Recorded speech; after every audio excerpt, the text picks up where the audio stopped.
on souhaite déterminer une primitive de la fonction f sur l'intervalle ici, moins 1 demi plus l'infini. Donc, ça sera toujours donné au baccalauréat. On rappelle qu'une fonction admet des primitives si cette fonction est continue sur cet intervalle. Donc, en fait, ici, on va utiliser la formule, ici, je mets le symbole ici pour l'intégrale, mais c'est pour dire une primitive de u' sur u carré, une primitive, et de la forme moins 1 sur u.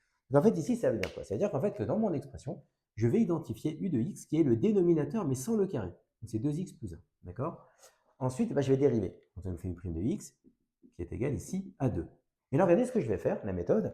C'est prendre la fonction f de x et je vais laisser ici toujours ce que je vais appeler un coefficient d'ajustement. Donc là, ici, je vais mettre un coefficient d'ajustement et je vais réécrire ici exactement ce que j'ai obtenu avec mon u' et mon u. C'est-à-dire, je vais avoir ici 2 et là, je vais avoir ici 2x plus 1, le tout au carré. Donc, ce qui est écrit en vert, eh bien, c'est exactement ici, c'est exactement la valeur u', et là, c'est exactement la valeur u carré. Vous êtes d'accord? Donc, nous, on sait que u' sur u carré, une primitive d'u' sur u carré, eh bien, va être de la forme moins 1 sur u. Donc, quand je vais écrire ici mon grand f de x, qui va être la primitive, je vais laisser ici mon coefficient d'ajustement que je vais compléter, vous inquiétez pas. Et là, je vais rajouter directement la formule, c'est-à-dire eh bien, que c'est moins 1 sur u, donc moins 1 sur 2x plus 1. Maintenant, on va compléter ensemble ce que j'appelle le coefficient d'ajustement. Si on regarde un petit peu concrètement, eh bien, notre f de x, là, on a 2 sur 2x plus 1 au carré. Or, ici, j'avais 5 sur 2x plus 1 au carré. Donc, je n'ai pas la même forme. Et donc, je vais rajouter ce que j'appelle ici mon coefficient d'ajustement.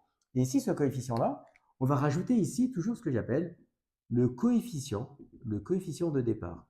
C'est-à-dire la valeur que j'avais au départ de mon expression. En fait, c'est tout simplement 5. Là, je vais réécrire 5 ici.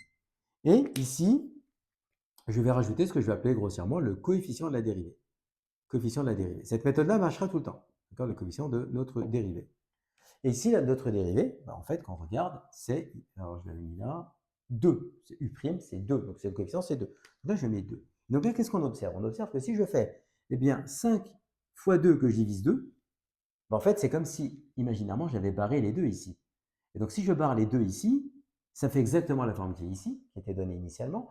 Mais l'avantage de cette forme-là, c'est que vous tombez exactement sur u' sur u carré. Et ici, on a rajouté le coefficient d'ajustement qui permet d'équilibrer notre expression et de retomber sur la forme de départ.